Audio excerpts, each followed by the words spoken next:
Hello students, let us understand the following question.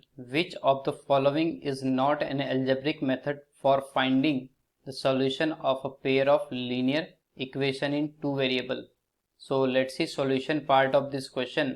तो actually हमें यहाँ 4 ऑप्शंस में से बताना है कि कौन सी मेथड जो है एल्जेब्रिकली नहीं है एक पेयर ऑफ इक्वेशन को सॉल्व करने के लिए, पेयर ऑफ लीनियर इक्वेशन को सॉल्व करने के लिए।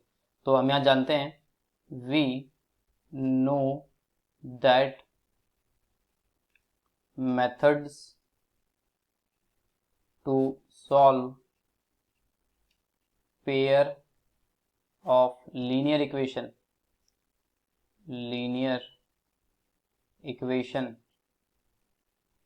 and we know that methods to solve pair of linear equation generally हम लोग पहले क्या पढ़ते हैं, ग्राफिकल मेथड।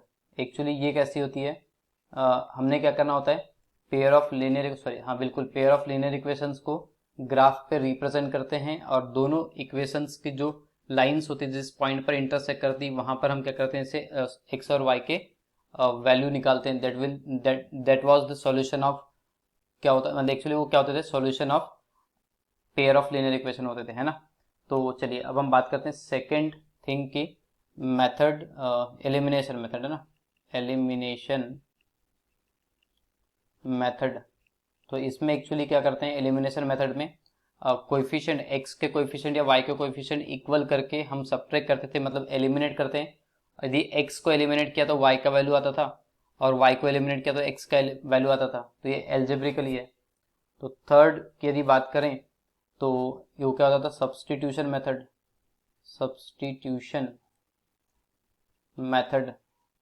तो सब्स्टिट्यूशन मेथड में क्या होता था, दो इक्वेशंस होते थे, तो इक्वेशन 1 से या 2 से किसी एक वेरिएबल को वैल्यू फाइंड आउट करके दूसरे इक्वेशंस में रखा जाता था ना। तो ये प्रोसेस सब्स्टिट्यूशन मेथड में होती है, तो ये भी एल्जेब्रिकली है।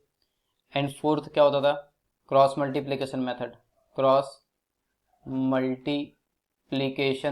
तो क्रॉस मल्टीप्लिकेशन मेथड में भी क्या होता था, हम लोग फार्मूले का यूज करके करते थे और फार्मूले का यदि यूज करें तो वो भी क्या होगा, एल्जेब्रिकली होगा। तो हम यहाँ पे फाइनल आंसर लिख देते हैं।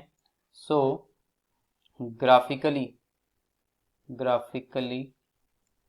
मेथड या ग्राफिकल मेथड लिखते हैं एक्चुअली इसे, है ना, graphical method is not algebraic method to solve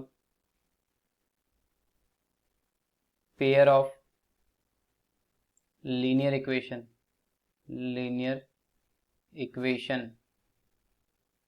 तो हम देख पा रहे हैं ऑप्शन डी जो है हमारे आंसर से मैच कर रहा है, तो इसे हम फाइनल आंसर में इंक्लूड कर देंगे। Hence option D is correct. I hope you understood by the solution. Thank you.